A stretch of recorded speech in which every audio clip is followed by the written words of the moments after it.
Hello students, today we will study Federalism class 10th polity. Federalism, a system of government in which power is shared between central government and its constituent states is called federalism. एक ऐसा system of government जिसमें power बांटा जाता है, share किया जाता है central government में और उसके कंस्टिट्यूएंट स्टेट्स में। कंस्टिट्यूएंट स्टेट्स मीन्स कि कोई भी कंट्री या कोई भी नेशन बहुत सारे स्टेट्स के मिलने से बनती है, तो उसके कंस्टिट्यूएंट स्टेट्स और सेंट्रल गवर्नमेंट इसके बीच में पावर शेयर किया जाता है और इस सिस्टम ऑफ गवर्नमेंट को हम कहते हैं फेडरलिज्म। जैसे कि प्रीवियस वीडियो में हम लोग पावर शेयरिंग में पढ़े थे कि पावर को अलग अलग ऑर्गेन्स के बीच में, जैसे कि लेजिस्लेटिव, जुडिशियरी और एग्जीक्यूटिव के बीच में बांटा जाता था। फिर एक हमने देखा था कि पावर को वर्टिकल डिवीज़न में भी बांटा जाता था, ऊपर में सेंट्रल गवर्नमेंट, फिर उसके नीचे में स्टेट गवर्नमेंट और फिर उसके नीचे में लोकल गवर्नमेंट। तो इसी को हम कहते हैं वर्टिकल डिवीज़न ऑफ पावर और इसी को हम कहते हैं फेडरलिज्म, जिसमें कि पावर को बांटा जाता है, ऊपर में सेंट्रल गवर्नमेंट, फिर उसके कॉन्स्टिट्यूएंट स्टेट्स और आगे हम लोग पढ़ेंगे डिसेंट्रलाइजेशन, जिसमें कि एक थर्ड लेवल भी आ गई, जिसको कि हम लोकल गवर्नमेंट कहते हैं। तो लोकल गवर्नमेंट, तो इन तीनों के बीच में पावर का बांटा जाना सेंट्रल, स्टेट और लोकल के बीच में क्या कहलाता है? फेडरलिज्म कहलाता है और इसी को हम वर्टिकल डिवीज़न ऑफ पावर भी कहते हैं। It is also called vertical division of power. पूरे वर्ल्ड में 195 कंट्रीज़ हैं, जिसमें कि 150 कंट्रीज़ में यूनिटरी फॉर्म ऑफ गवर्नमेंट होती है या है। यूनिटरी फॉर्म ऑफ गवर्नमेंट जिसमें कि एक ही लेवल हो गवर्नमेंट का, चाहे वो ये गवर्नमेंट चाहे तो डेमोक्रेटिक भी हो सकती है, टोटलेरियन भी हो सकती है, मोनार्कियल भी हो सकती है, किसी भी तरह का ये गवर्नमेंट हो सकती है और केवल एक ही लेवल हो, पूरे कंट्री के लिए एक ही गवर्नमेंट हो। तो टोटल 150 कंट्रीज़ ऐसे हैं जो कि जहाँ पे कि यूनिटरी फॉर्म ऑफ गवर्नमेंट है। केवल only 25 countries have federal system of government among the total 195 countries in the world. पूरे वर्ल्ड में 195 कंट्रीज में से केवल 25 कंट्रीज ही ऐसे हैं जहाँ पे कि फेडरल फॉर्म ऑफ गवर्नमेंट है या फेडरल सिस्टम ऑफ गवर्नमेंट है।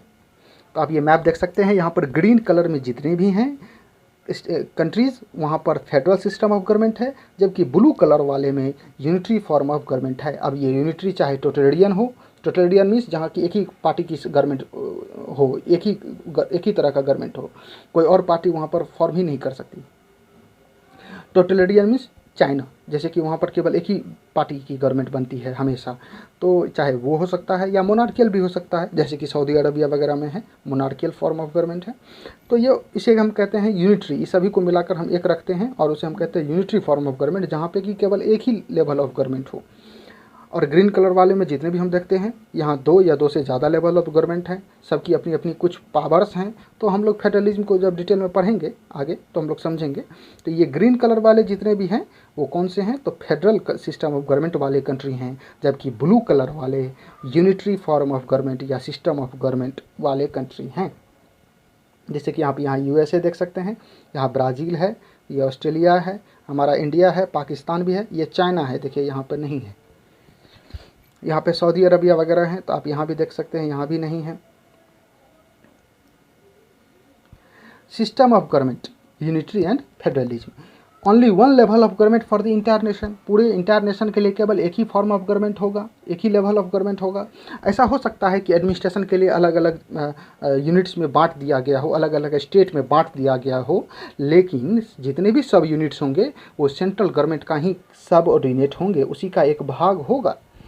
Central government passes order to the state और प्रोविनेंस गवर्नमेंट। सेंट्रल गवर्नमेंट ही ऑर्डर पास करती है स्टेट और प्रोविनेंस गवर्नमेंट के लिए यूनिटरी सिस्टम ऑफ गवर्नमेंट में। स्टेट या local government is answerable to the central government. State या लोकल गवर्नमेंट जो होती है वो आंसरेबल होती है टू दी सेंट्रल गवर्नमेंट, उसे आंसर देना पड़ता है सेंट्रल गवर्नमेंट को। जैसा कि हम लोगों ने पढ़ा 150 countries have unitary system, for example China, France, UK, Japan etcetera, these all have unitary system of government. दूसरा है फेडरलिज्म, इसमें 2 या 2 से ज़्यादा टायर या लेवल हो सकते हैं गवर्नमेंट के, इसे वर्टिकल डिवीजन ऑफ पावर भी कहते हैं। सेंट्रल और union government can pass order to the provincial government. Central या यूनियन गवर्नमेंट ऑर्डर पास कर सकती है, बट प्रोविंशियल और local government is not answerable to the central government. लेकिन प्रोविंशियल या स्टेट गवर्नमेंट जो होगी वो सेंट्रल गवर्नमेंट के प्रति आंसरेबल नहीं होगी। जरूरी नहीं है कि उसे हर एक बात सेंट्रल गवर्नमेंट की माननी ही पड़े। आप देख सकते हैं कि हमारे कंट्री में जो है वो फेडरल सिस्टम ऑफ गवर्नमेंट है, और यहाँ पे जितने भी स्टेट्स हैं सबकी अपनी कुछ ऑटोनोमस पावर मिली हुई है। कई बार ऐसे केसेस हुए हैं जहाँ पे कि सेंट्रल गवर्नमेंट कोई ऑर्डर पास करती है और कुछ स्टेट्स उसे मानने से इनकार भी कर देती है। हम लोग इसको डिटेल में आगे पढ़ेंगे। स्टेट और provincial government has its on power और ऑटोनॉमी। स्टेट गवर्नमेंट या प्रोविंशियल गवर्नमेंट के पास खुद की अपनी पावर होती है, कुछ खुद की अपनी ऑटोनॉमी होती है। Both the level of government are answerable to the same citizen. इसमें चाहे 2 लेवल हो या 2 से ज़्यादा लेवल हो, जितने भी लेवल के गवर्नमेंट होंगे वो एंसरेबल होंगे टू द सेम सिटीजन, एक ही सिटीजन पे ये रूल भी करते हैं। जैसे कि फॉर एन एग्जांपल, अगर कोई सिटीजन है किसी स्टेट में रह रहा है इंडिया का, मान लेते हैं कि वो बिहार में कहीं रह रहा है, तो बिहार की जो गवर्नमेंट होगी वो भी एंसरेबल होगी उस सिटीजन के प्रति, और जो सेंट्रल गवर्नमेंट होगी वो भी एंसरेबल होगी उस सिटीजन के प्रति। उसे भी रूल, एक ही सिटीजन दो या 2 से ज़्यादा लेवल ऑफ गवर्नमेंट के द्वारा रूल किया जा सकता है। किसमें? तो फेडरलिज्म में। केवल 25 कंट्रीज ही हैं जिसके पास जहाँ की फेडरलिज्म है, जैसे कि India, Australia, USA, Belgium, Spain, Pakistan etcetera. This all have federalism और फेडरल सिस्टम ऑफ गवर्नमेंट। की फीचर्स ऑफ फेडरलिज्म। फेडरलिज्म के कुछ की फीचर्स हैं। पहला, 2 और मोर लेवल और टायर ऑफ गवर्नमेंट। 2 या 2 से ज़्यादा लेवल या टायर ऑफ गवर्नमेंट हो सकते हैं। For the entire nation called central और यूनियन गवर्नमेंट। एक जो पूरे देश के लिए होगी उसे हम सेंट्रल या यूनियन गवर्नमेंट कहते हैं, और एक स्टेट्स या प्रोविनेंसेस या रीजन, किसी खास रीजन के लिए होगी गवर्नमेंट, जिसे कि हम स्टेट गवर्नमेंट कहते हैं या प्रोविनेंशियल गवर्नमेंट भी कहते हैं।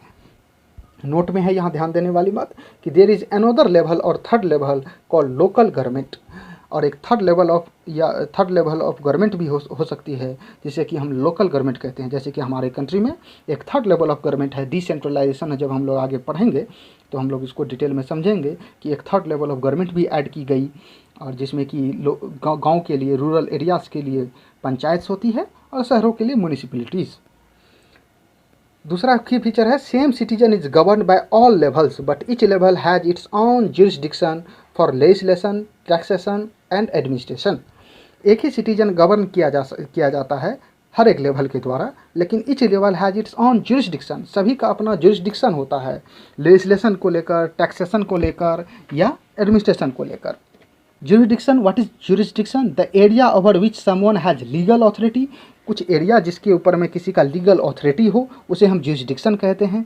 जैसे कि आप कई सारे केसेस में ऐसा देखे होंगे कि पुलिस कहती है कि ये हमारे ज्यूरिसडिक्शन में ये एरिया नहीं आता है। इट मीन्स ये लीगल अथॉरिटी नहीं है पुलिस का उस इलाके के ऊपर में, उस रीजन के ऊपर में, या उस थाने का उसके ऊपर में लीगल अथॉरिटी नहीं है उस एरिया के ऊपर में, तो उसी को हम कहते हैं jurisdiction. The area over which someone has legal authority is called jurisdiction.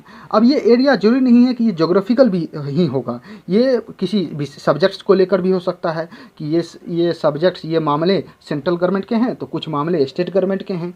तो ये ज्यूरिसडिक्शन केवल एरिया के, जोग्राफिकल एरिया के ही सेंस में नहीं हो सकती है, ये किसी सब्जेक्ट्स को लेकर भी हो सकती है, किसी मामले को भी लेकर हो सकती है। तो हर एक का अपना ज्यूरिसडिक्शन होता है। स्टेट गवर्नमेंट की अपनी कुछ ज्यूरिसडिक्शन है और सेंट्रल गवर्नमेंट की कुछ अपनी ज्यूरिसडिक्शन होती है। The existence and authority of each level of government is constitutionally guaranteed, their jurisdictions are specified. ये the existence and authority of each level of government is constitutionally guaranteed.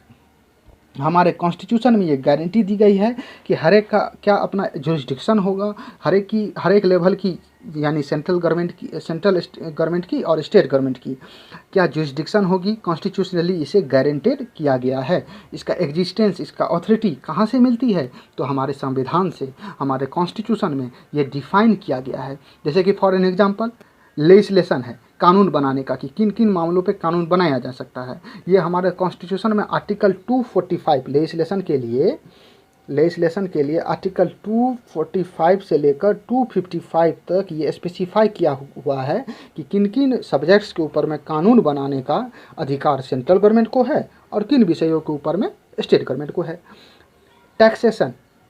Taxation के लिए हमारे constitution में guarantee किया हुआ है, लिखा हुआ है कि 264 से लेकर और 293 तक ये टैक्सेशन है या फाइनेंस का है, कि किन सारी चीज़ों से टैक्स लेने का अधिकार सेंट्रल गवर्नमेंट को है और किन सब्जेक्ट्स के ऊपर में टैक्स लेने का अधिकार स्टेट गवर्नमेंट को है। तो ये भी गारंटी किया हुआ है, ऑथोरिटी मिलती है कहाँ से, तो हमारे कॉन्स्टिट्यूशन से। ठीक इसी तरह से एडमिनिस्ट्रेशन के लिए भी है। आर्टिकल 256 से लेकर 263 तक हमारे कॉन्स्टिट्यूशन में गारंटी की हुई है, लिखी हुई है सारे बातों को, कि एडमिनिस्ट्रेशन करने का अधिकार किन सब्जेक्ट्स के ऊपर में, किन मामलों के ऊपर में सेंट्रल गवर्नमेंट को है और स्टेट गवर्नमेंट को है। ये सारी बातें लिखी हुई है, गारंटी की हुई है, ऑथोरिटी मिलती है, इसका एग्जिस्टेंस है कहाँ, तो हमारे कॉन्स्टिट्यूशन में। हम लोग इसको और डिटेल में पढ़ेंगे जब हम लिस्ट पढ़ेंगे, यूनियन लिस्ट, स्टेट लिस्ट और कंकरेंट लिस्ट। फोर्थ की feature, one level of government can not change fundamental provisions unilaterally, it requires consent of both the levels. Both the levels means state government and central government. तो हम कुछ ऐसे fundamental जो provisions हैं, वो उन fundamental provisions को, जैसे कि लेजिस्लेशन के लिए, एडमिनिस्ट्रेशन के लिए, टैक्सेशन के लिए सभी बांटी हुई है। तो अगर कुछ फंडामेंटल चेंजेस करना पड़े लेजिस्लेशन में, एडमिनिस्ट्रेशन में या टैक्सेशन में बदलना पड़े, अगर सेंट्रल गवर्नमेंट कुछ टैक्सेशन से कुछ मामले अपने पास लेना चाहे या फिर कुछ कानून ऐसे बनाने पड़ेंगे, तो कुछ ऐसे हैं फंडामेंटल प्रोविजंस हैं जिन्हें बदलने के लिए कोई एक लेवल नहीं कर सकता है। इसके लिए दोनों लेवल का कंसेंट चाहिए, दोनों लेवल की सहमति चाहिए। जैसे कि एग्जांपल के लिए, पहले टैक्सेशन का अलग सिस्टम था, सभी स्टेट का अपना अलग अलग सिस्टम था, अलग अलग तरह की टैक्सेस थी। अब सभी को ख़त्म करके 2017 में एक टैक्सेशन सिस्टम कर दिया, जैसे कि हम goods and service tax, GST कहते हैं। अब ये जीएसटी में क्या होती है कि सारे टैक्स सेंट्रल गवर्नमेंट के पास जाते हैं और फिर सेंट्रल गवर्नमेंट जिस स्टेट का जितना उसमें हिस्सेदारी आएगा, जितना उसका टैक्स बनेगा, वो उसको वापस कर देता है, लौटा देता है। तो आपको अब अलग अलग टैक्स भरने की ज़रूरत नहीं पड़ती है, केवल एक ही टैक्स भरने की ज़रूरत पड़ती है, दैट इज़ जीएसटी। तो पहले तो ये प्रोविज़न नहीं थी, पहले तो अलग अलग प्रोविजंस थी, टैक्सेशन सिस्टम अलग था, जो कि हमारे आर्टिकल 264 से लेकर 293 तक इसका प्रोविज़न किया हुआ था। अब उसको चेंज करना पड़ा, तो चेंज करना पड़ा तो केवल सेंट्रल गवर्नमेंट के चेंज होने से नहीं होगी। सेंट्रल गवर्नमेंट ने तो रूल बना दिया 2017 में, इसके बाद हर एक स्टेट को अपने असेंबली में भी इसे पास कराना पड़ा। तो यहाँ पर हम देख सकते हैं कि अलग अलग स्टेट को भी पास कराना पड़ा। तो इसका मतलब दोनों लेवल के का कंसेंट चाहिए, सहमति चाहिए। जैसे कि फॉर एन एग्जांपल, दूसरा एग्जांपल देखते हैं कि 10% रिजर्वेशन दिया गया इकोनॉमिक वीकर सेक्शन EWS के लिए 2019 में। तो अब इसके बाद केवल सेंट्रल गवर्नमेंट ने तो रूल बना दिया, लेकिन अब हर एक स्टेट को भी अपने असेंबली में, अपने लेजिस्लेटिव में उसे पास कराना पड़ा 10% रिजर्वेशन। अगर कोई स्टेट नहीं पास करता है तो इसका मतलब उस स्टेट में 10% रिजर्वेशन फॉलो नहीं होगी for the economically weaker section. तो यहाँ हम देख सकते हैं कि दोनों लेवल का कंसेंट चाहिए। जैसे कि फॉर एन एग्जांपल, इससे पहले एजुकेशन था, वो एजुकेशन को पहले स्टेट गवर्नमेंट के पास में थी, तो फिर उसको निकाल कर कंकरेंट लिस्ट में डाला गया। अब कंकरेंट लिस्ट हम लोग आगे पढ़ेंगे, जिसमें कि दोनों लेवल को ऑथोरिटी है, जुरिसडिक्शन है, कानून बनाने का राइट है। तो एजुकेशन सिस्टम को निकाल कर कंकरेंट लिस्ट में डाला गया। अब कंकरेंट लिस्ट में जब एजुकेशन सिस्टम को जोड़ा गया, ऐड किया गया 1976 में, पहले वो स्टेट लिस्ट में हुआ करती थी, तो इसके लिए सेंट्रल गवर्नमेंट को तो लॉ बनाना ही पड़ा। इसके अलावा हर एक स्टेट को भी अपने लेजिस्लेटिव में, असेंबली में लॉ को पास कराना पड़ा, कानून को पास कराना पड़ा। अगर कोई स्टेट अगर पास नहीं कराता है तो इसका मतलब वो जिम्मेदारी एजुकेशन की केवल और केवल स्टेट लिस्ट में रहेगी। इसका मतलब उसी स्टेट की जिम्मेदारी है कि अपने स्टेट में वो एजुकेशन, स्कूल की जितनी भी अरेंजमेंट है, मैनेजमेंट है, जितनी भी खर्च है स्कूल एजुकेशन पे, वो स्टेट ही करेगी, वही स्टेट करेगी। लेकिन जब कंकरेंट लिस्ट में आ गई है तो इसका मतलब दोनों का जिम्मेदारी बन जाता है। हम लोग आगे पढ़ेंगे कंकरेंट लिस्ट को। तो एजुकेशन पहले स्टेट में थी, स्टेट लिस्ट में थी, उसको निकाल कर कंकरेंट लिस्ट में डाला गया। तो दोनों लेवल ऑफ गवर्नमेंट यानी सेंट्रल गवर्नमेंट और स्टेट गवर्नमेंट दोनों का क्या मिलना चाहिए, कंसेंट मिलना चाहिए, दोनों की सहमति मिलनी चाहिए। तो यही हमारा फोर्थ की फीचर है कि one level of government can not change fundamental provisions unilaterally, it requires consent of both the levels. Fifth है, द हाईएस्ट कोर्ट और supreme courts acts as an umpire if any disputes arise between different level of government in this exercise of power. Power के exercise को लेकर अगर कभी conflict या dispute arise हो जाता है सेंट्रल गवर्नमेंट और किसी स्टेट के बीच में, किसी स्टेट गवर्नमेंट के बीच में, तो उसमें एम्पायर का काम, उस कन्फ्लिक्ट को दूर करने का काम कौन करेगा, तो हाईएस्ट कोर्ट या सुप्रीम कोर्ट। उस स्टेट का हाई कोर्ट तो नहीं कर सकता ना, क्योंकि उस हाई कोर्ट तो केवल स्टेट तक ही सीमित है। तो सुप्रीम कोर्ट जो कि पूरे कंट्री के लिए होती है, पूरे नेशन के लिए होती है, हाईएस्ट कोर्ट होती है। तो वही सेंट्रल गवर्नमेंट और स्टेट गवर्नमेंट के बीच में अंपायर का काम करता है हमारा highest court, that is supreme court. Sixth key feature is sources of taxes or revenue for each level is specified to ensure its financial autonomy. सभी स्टेट्स की कुछ फाइनेंशियल ऑटोनॉमी है, टैक्स वसूलने का कुछ राइट्स है, तो इसका भी स्पेसिफाई किया गया है हर एक लेवल के लिए अलग अलग। Federalism has dual objective and dual aspects. Federalism का डुअल ऑब्जेक्टिव होता है, उद्देश्य होता है, डुअल एस्पेक्ट्स होता है। डुअल ऑब्जेक्टिव क्या है, उद्देश्य क्या है फेडरलिज्म का, बहुत ही इंपॉर्टेंट है ये। To safeguard and promote unity of the country, तो उद्देश्य यही है फेडरलिज्म का कि सभी कंट्रीज़ के बीच में, जितने भी स्टेट्स हैं उनके बीच में एकता बनी रहे, यूनिटी बनी रहे, उसी को सेफ गार्ड करना, उसी को प्रमोट करना, यही उद्देश्य है किसका, फेडरलिज्म का। और दूसरा है टू एकोमोडेट और प्रिजर्व रीजनल डाइवर्सिटी। हम देख सकते हैं कि हमारे यहाँ पे कई सारे स्टेट्स हैं जिसके अपने अपने कुछ रीजनल डाइवर्सिटीज़ हैं, सभी स्टेट एक जैसे नहीं हैं। बिहार में कुछ अलग डाइवर्सिटी है, तो झारखंड की कुछ अपनी अलग डाइवर्सिटी है, वहाँ अलग तरह के लोग रहते हैं। बंगाल में, महाराष्ट्र में अलग अलग तरह के लोग रहते हैं, तो सभी की रीजनल डाइवर्सिटी बनी रहे, इसलिए फेडरलिज्म ज़रूरी है। यही ऑब्जेक्टिव है फेडरलिज्म का। तो फेडरलिज्म के दो ऑब्जेक्टिव हैं, पहला देश की एकता को बनाए रखना और उसे बढ़ाना, और दूसरा रीजनल डाइवर्सिटी को प्रिजर्व करना। एन आइडियल फेडरल सिस्टम, कोई भी एक आदर्श फेडरल सिस्टम के लिए डुअल एस्पेक्ट्स होते हैं इसका। पहला, mutual trust between central and state government. Central और स्टेट गवर्नमेंट के बीच में म्यूचुअल ट्रस्ट होना चाहिए, एक दूसरे के ऊपर में भरोसा होना चाहिए। और दूसरा, एग्रीमेंट टू लिव टुगेदर, एक साथ रहने का एग्रीमेंट। ये एग्रीमेंट होती कहाँ से है, तो हमारा कॉन्स्टिट्यूशन ही गारंटीड किया हुआ है कि जो स्टेट होंगे वो सेंट्रल के अनुसार, के बातों के अनुसार, कुछ बातों के अनुसार चलेंगे, उनकी अपनी कुछ ऑटोनॉमस भी पावर होगी, लेकिन कुछ बातों के लिए वो सेंट्रल गवर्नमेंट के ऊपर में भी रिस्पॉन्सिबल होंगे। जैसे कि फॉर एन एग्जांपल, जैसे कि हम देखते हैं कि कोई नेचुरल डिजास्टर आ जाती है, चाहे सुनामी वगैरह आ जाती हो या फिर कोई साइक्लोन वगैरह आ जाता हो, तो अगर उसे डिजास्टर आता है तो फिर उसे किसी भी स्टेट को कहाँ जाना पड़ता है, सेंट्रल गवर्नमेंट के पास मदद मांगने के लिए। या फ्लड आ जाता हो तो उसे कहाँ जाना पड़ता है, सेंट्रल गवर्नमेंट के पास मदद मांगने के लिए। तो एग्रीमेंट टू लिव टुगेदर, एक दूसरे के साथ रहने का एग्रीमेंट, ये क्या है, तो डुअल एस्पेक्ट्स है किसका, एक आइडियल फेडरल सिस्टम का। Exact balance of power in federalism. The exact balance of power between central and state government varies from one federation to another. हर एक फेडरेशन में एक जैसा पावर नहीं होता है, बैलेंस ऑफ पावर नहीं होता है सेंट्रल और स्टेट गवर्नमेंट के बीच में। दो अलग अलग तरह के फेडरेशन के बारे में हम लोग पढ़ेंगे, एक कमिंग टुगेदर और एक होल्डिंग टुगेदर। तो दोनों में हम देखेंगे कि अंतर क्या है। सभी स्टेट गवर्नमेंट और सेंट्रल गवर्नमेंट के बीच में same power, exact balance of power नहीं होती है।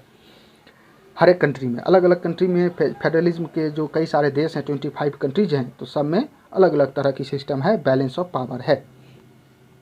It depends mainly on the historical context in which the federation had formed. और ये बैलेंस ऑफ पावर डिपेंड करता है हिस्टोरिकल कंटेक्स्ट में, जिसके थ्रू कोई भी फेडरेशन किसी भी कंट्री में फॉर्म होता है। जैसे कि हमारे ही कंट्री में होल्डिंग टुगेदर फेडरेशन है, जबकि यूएसए में कमिंग टुगेदर फेडरेशन है।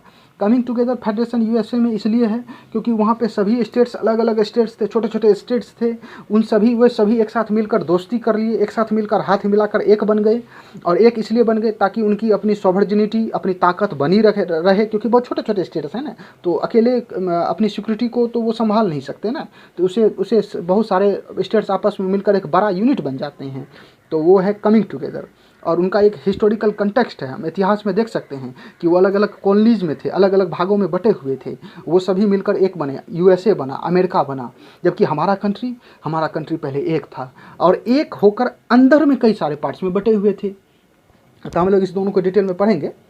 There are two ways through which federation has been form. दो तरीके हैं जिससे फेडरेशन फॉर्म होता है, पहला है कमिंग टुगेदर फेडरेशन और दूसरा है होल्डिंग टुगेदर फेडरेशन। इस दोनों को अब हम लोग डिटेल में समझते हैं, वेरी वेरी इंपॉर्टेंट।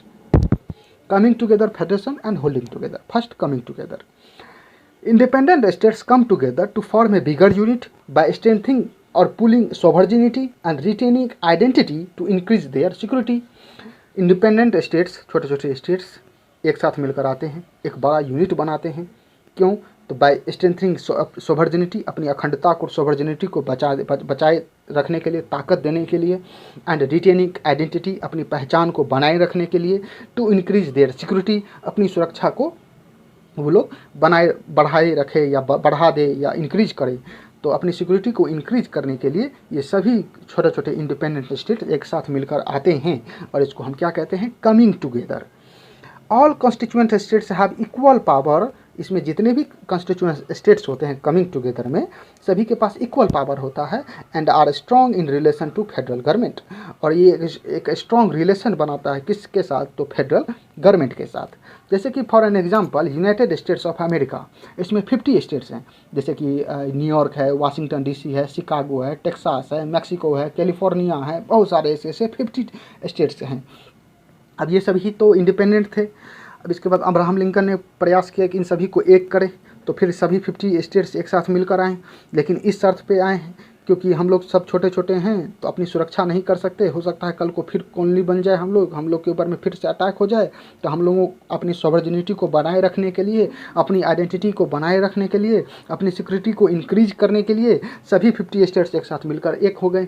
अब इसमें सभी 50 स्टेट्स के पास इक्वल पावर है, किसी के पास ज़्यादा या किसी के पास कम पावर नहीं है, सब के पास बराबर पावर है, और इसी को हम क्या कहते हैं, कमिंग टुगेदर फेडरेशन।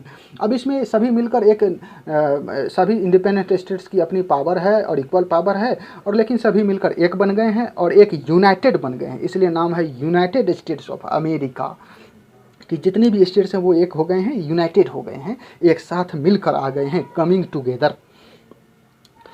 और भी कुछ स्टेट्स हैं, स्विट्जरलैंड है, ऑस्ट्रेलिया है, तो ये सारे क्या हैं, coming together federation. Holding together federation, जिसमें कि एक दूसरे को होल्ड कर रखे हुए हैं। Power is share between central government and it's constituent states in a large country. अब अगर कोई बहुत बड़ा देश है तो उसके अंदर में सेंट्रल गवर्नमेंट और उसके कॉन्स्टिट्यूएंट स्टेट्स के बीच में पावर को शेयर किया जाता है। The central government tends to be more powerful in comparison to the states. इसमें सेंट्रल गवर्नमेंट थोड़ा सा ज़्यादा पावरफुल होता है in comparison to the states government. जैसे कि जितना बिहार गवर्नमेंट के पास पावर है या वेस्ट बंगाल गवर्नमेंट के पास पावर है, उससे ज़्यादा पावर थोड़ा सा किसके पास में है, सेंट्रल गवर्नमेंट के पास में है। और होल्डिंग टुगेदर फेडरेशन में सेंट्रल गवर्नमेंट को बिग ब्रदर कहा जाता है, एक बड़े भाई के रूप में काम करता है सेंट्रल गवर्नमेंट, एक बड़े भाई की भूमिका निभाता है central government. Different constituent states और state government have unequal power. इसमें जरूरी नहीं है कि सभी के पास इक्वल पावर हो, कुछ स्टेट्स के पास में ज़्यादा पावर हो सकती है तो कुछ के पास में कम पावर हो सकती है। हम लोग देखेंगे अपनी ही कंट्री में ऐसी सिस्टम है। Some states have special power while some has less. कुछ स्टेट्स के पास में ज़्यादा पावर हो सकती है तो कुछ के पास में कम। इसका एग्जाम्पल क्या है, India, Spain, Belgium etcetera, these all have holding together federation. यहाँ पे आप देख सकते हैं coming together federation, state government और नेशनल गवर्नमेंट एक साथ मिलकर आई है। ये सभी मिलकर, यहाँ पे आप देख सकते हैं उसके फ्लैग में 50, यहाँ पे 50 स्टार्स होंगे जो कि 50 स्टेट्स को शो करता है। ये यूएसए का है 50 स्टेट्स, यहाँ पर आप देख सकते हैं मैप में। यहाँ पर आपको न्यूयॉर्क मिल जाएगी, वाशिंगटन डीसी है, यहाँ पर वाशिंगटन डीसी, और भी बहुत सारे स्टेट्स हैं, कंसास है, टेक्सास है, न्यू मैक्सिको है, एरिजोना है, कैलिफोर्निया है, यहाँ नीचे में हवाई है, अलेक्सास है, इसके नीचे में भी कुछ स्टेट्स हैं, मियामी वगैरह। तो ये सभी 50, फ्लोरिडा है यहाँ पर। तो ये 50 स्टेट्स हैं जो एक साथ मिलकर यूनाइटेड हो गए, क्योंकि अपनी सिक्योरिटी को बनाए रखनी है, अपनी सोवरेनिटी को बनाए रखनी है, अपनी आइडेंटिटी को बनाए रखनी है, इसलिए हम इसे कहते हैं कमिंग टुगेदर। यह है होल्डिंग टुगेदर, ये हमारा कंट्री का है, देख सकते हैं ये पार्लियामेंट है और सभी एक दूसरे को होल्ड कर रखे हुए हैं। और इसमें जो सबसे मजबूत हाथ होगा, मान के चलिए, या सबसे जो बड़ी हाथ होगी वो किसकी होगी, तो सेंट्रल गवर्नमेंट की होगी। स्पेशल स्टेटस टू स्टेट्स, तो हम यहाँ पर देखेंगे कि कुछ स्टेट्स के पास ज़्यादा पावर है, कुछ के पास कम पावर है। In holding together federation all the constituent states do not have equal power. सभी के पास इक्वल पावर नहीं होती है। कुछ स्टेट्स हैं जैसे कि Himachal Pradesh, UK means Uttarakhand, and north east states, north east में जितने भी स्टेट्स हैं इन सभी को स्पेशल स्टेटस मिला हुआ है। टोटल लगभग 10 ऐसे स्टेट्स हैं जिनको कि स्पेशल स्टेटस मिला हुआ है हमारे कॉन्स्टिट्यूशन के थ्रू। While some union territories have little power, और लेकिन कुछ ऐसे यूनियन टेरिटरीज हैं जैसे कि यूनियन टेरिटरीज हैं उनके पास थोड़ा कम पावर है। जितना स्टेट के पास पावर है उतना यूटी के पास तो पावर नहीं है, जैसे दिल्ली के पास उतनी ताकत नहीं है जितना कि एक फुल स्टेट के पास में पावर है। जितना वेस्ट बंगाल के पास या बिहार के पास पावर है या महाराष्ट्र गवर्नमेंट के पास पावर है, उतना दिल्ली गवर्नमेंट के पास पावर नहीं है, उतना चंडीगढ़ या पुडुचेरी गवर्नमेंट के पास पावर नहीं है। तो यूनियन टेरिटरीज के पास थोड़ी कम पावर है। अभी 9 यूनियन टेरिटरीज हैं There are some states in which some provisions of the Indian Constitution are not applicable without the approval of State Assembly. कुछ ऐसे स्टेट्स हैं जहाँ पर कि कुछ प्रोविजंस इंडियन कॉन्स्टिट्यूशन के एप्लीकेबल नहीं होते हैं, सारे के सारे नहीं, कुछ without the approval of state assembly, जब तक कि उस स्टेट का स्टेट असेंबली अप्रूव ना करे.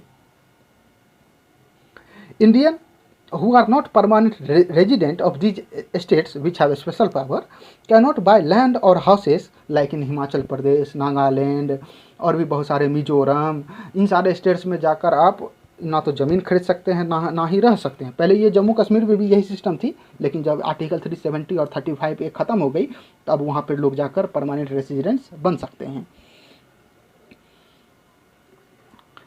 Note: Jammu and Kashmir had earlier a special status before suspension of Article 370 and 35A, but now it is UT with Assembly. अब ये union territory बन चुका है विथ असेंबली. तो हमारे कंट्री में कुछ ऐसे यूनियन टेरिटरीज हैं जिसके पास अपना असेंबली है, और कुछ ऐसे हैं जिनके पास अपना असेंबली नहीं है. जैसे कि चंडीगढ़ है, उनके पास अपना असेंबली नहीं है, जबकि पुडुचेरी, दिल्ली और अब एक जम्मू कश्मीर जिनके पास की अपना असेंबली है. Status of union territories. Some units have very little power as UT. कुछ ऐसे यूनिट्स हैं जिनके पास की बहुत कम पावर है, जैसे कि union territories. These are the areas which are too small to become an independent state and also could not merge with any existing states.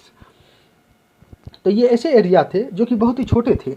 जब ये इंडिपेंडेंट स्टेट बने, जब ये आज़ाद हुए, तो बहुत ही जब ब्रिटिश से ये आज़ाद हुए तो ये बहुत ही छोटे छोटे थे, इंडिपेंडेंट थे, और ये किसी दूसरे स्टेट के साथ मर्ज भी नहीं हो सके, अकेले रह गए. तो इन्हें यूनियन टेरिटरीज बना दिया गया, जिनके ऊपर में सेंट्रल गवर्नमेंट का पावर होता है. Do not have power of state in, और इन इस यूनियन टेरिटरीज के पास एक फुल स्टेट के पास जितनी ताकत होती है उतनी इसके पास होती नहीं है. The central government has special power to administer these areas through lieutenant governor. तो सेंट्रल गवर्नमेंट के पास स्पेशल पावर है इन एरियाज़ को, यानी यूटी के ऊपर में एडमिनिस्टर करने का, रूल करने का. किसके थ्रू? तो लेफ्टिनेंट गवर्नर के थ्रू. स्टेट गवर्नमेंट में भी रिप्रेजेंटेटिव होते हैं सेंट्रल गवर्नमेंट का, जैसे हम गवर्नर कहते हैं, जबकि यूटी में जो होते हैं सेंट्रल गवर्नमेंट की रिप्रेजेंटेटिव एडमिनिस्ट्रेशन करने के लिए, उसे हम लेफ्टिनेंट गवर्नर कहते हैं. जैसे पुडुचेरी का लेफ्टिनेंट गवर्नर है किरण बेदी, तो वहाँ लेफ्टिनेंट गवर्नर. जबकि बिहार का फागू चौहान, वो क्या है? तो governor. There are 9 union territories.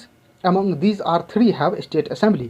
और इनमें से 3 ऐसे यूनियन टेरिटरीज हैं जिनके पास की अपना असेंबली भी, अपनी विधानसभा भी है, लेजिस्लेटिव भी है, जैसे कि दिल्ली, पुडुचेरी एंड जम्मू कश्मीर. ये प्रपोज्ड है, अभी बनी नहीं है, लेकिन प्रस्तावित है, प्रपोज्ड हो चुकी है. These 3 are called semi state और हाफ स्टेट. और ये जो 3 हैं, दिल्ली, पुडुचेरी और जम्मू कश्मीर, इन्हें हम सेमी स्टेट भी कह सकते हैं, क्योंकि ये आधा स्टेट हुआ, ना तो पूरा तरीका से यूनियन टेरिटरीज है और ना ही पूरी तरीके से स्टेट है. तो इसे हम सेमी स्टेट या हाफ स्टेट कह सकते हैं. Sharing of power.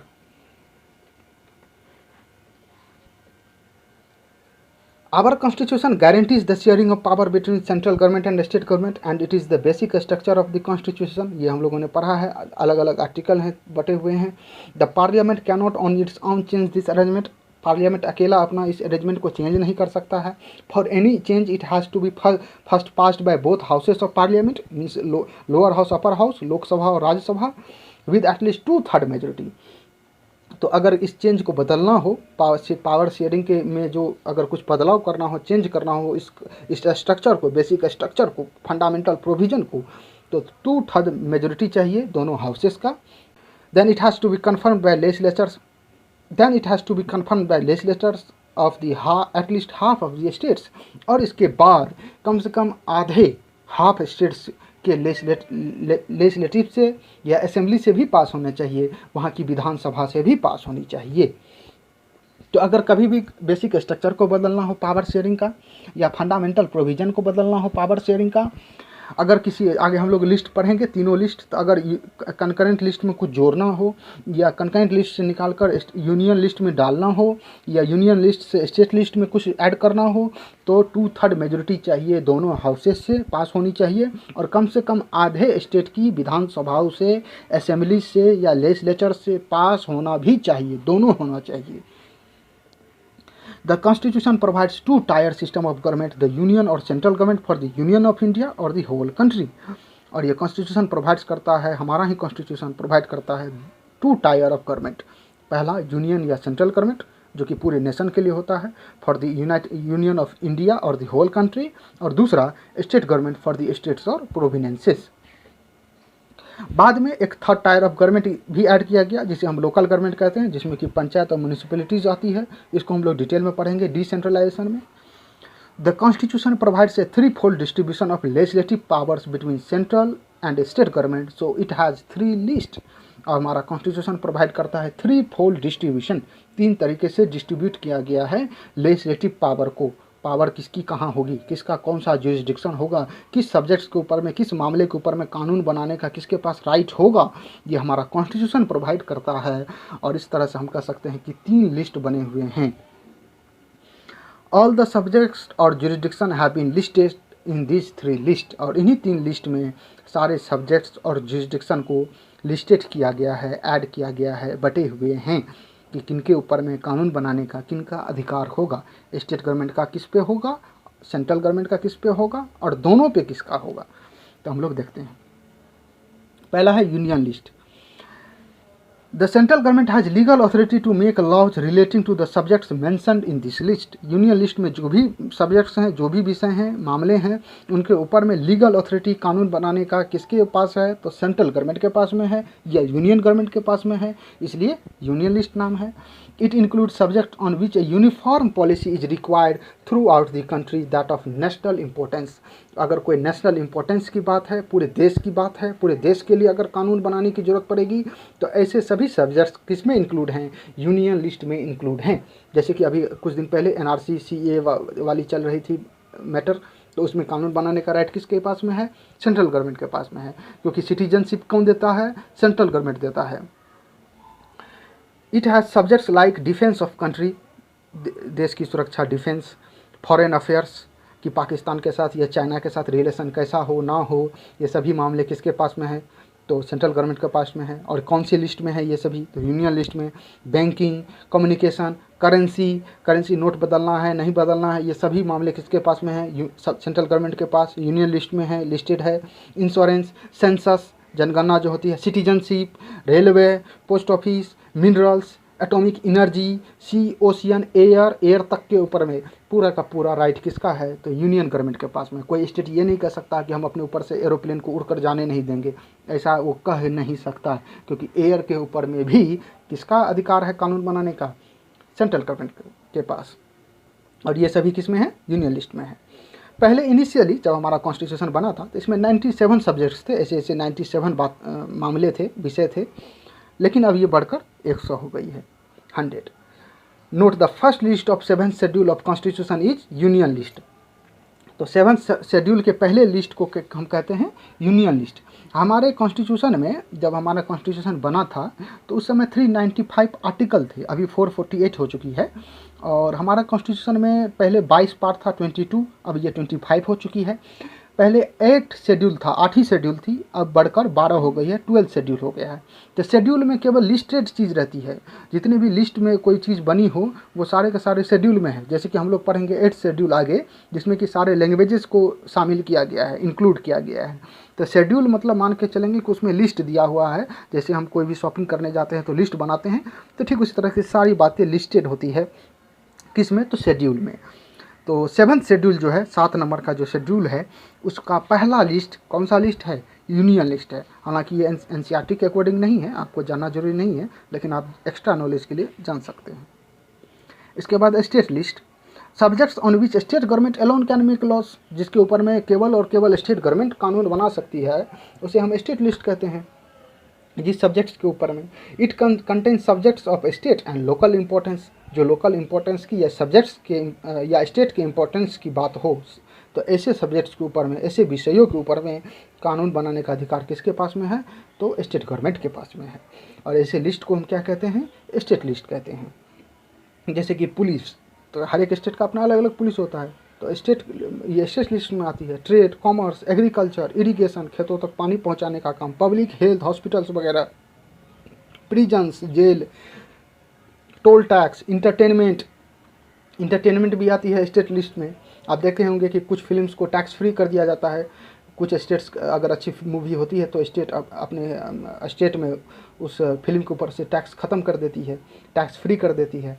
लीकर, शराब वगैरह, वाइन्स, तो जैसे बिहार में लीकर बैन है, गुजरात में लीकर बैन है, कुछ स्टेट्स में है जहाँ पे लीकर बिकती है।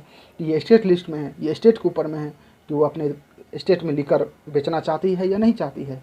तो ये सारे स्टेट लिस्ट में आते हैं।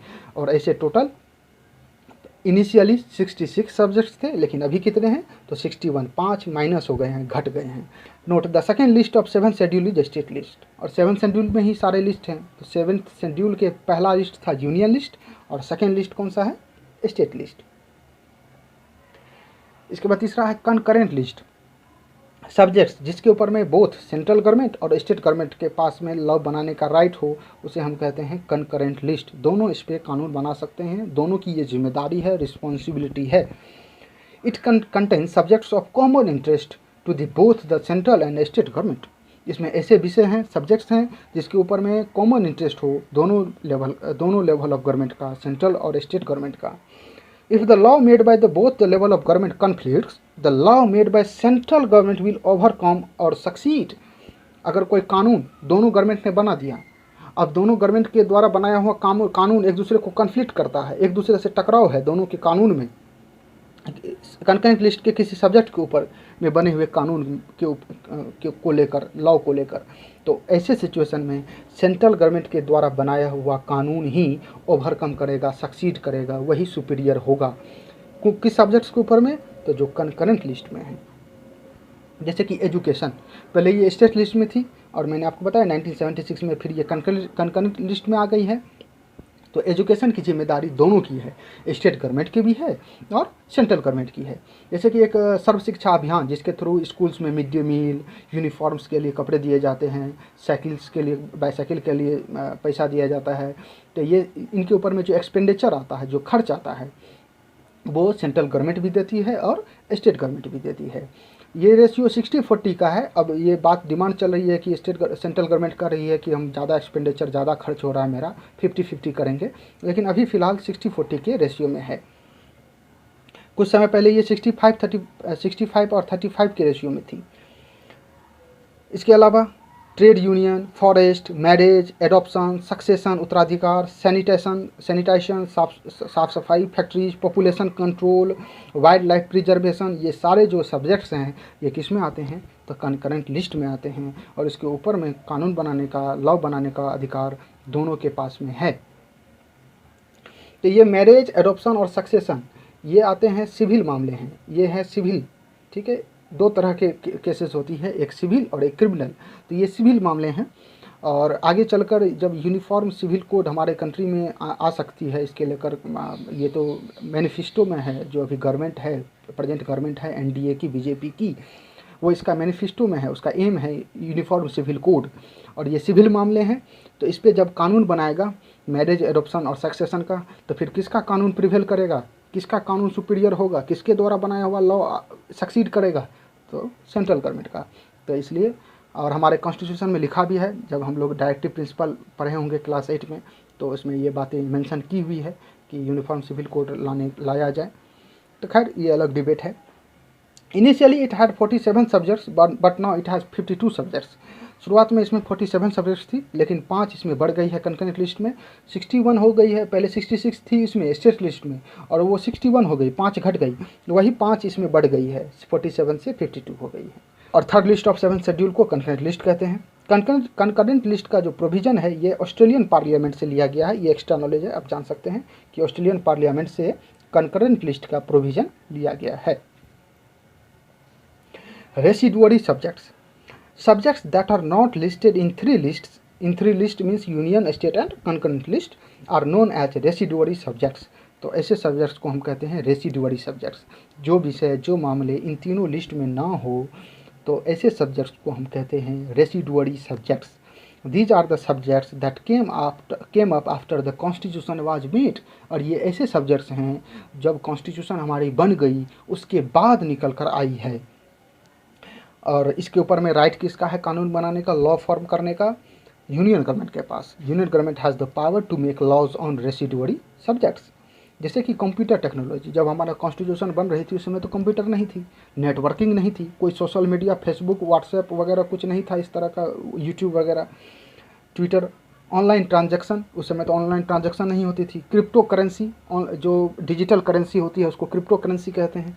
तो क्रिप्टो करेंसी ये ऐसा कोई प्रोविज़न तो उस समय था नहीं, तो इसको तो किसी लिस्ट में रखा नहीं गया। अब ये सब्जेक्ट्स बाद में निकल कर आए हैं, तो इसके ऊपर में लॉ बनाने का राय किसके पास में अधिकार है? यूनियन गवर्नमेंट के पास में या सेंट्रल गवर्नमेंट के पास में। Thank you for the watching.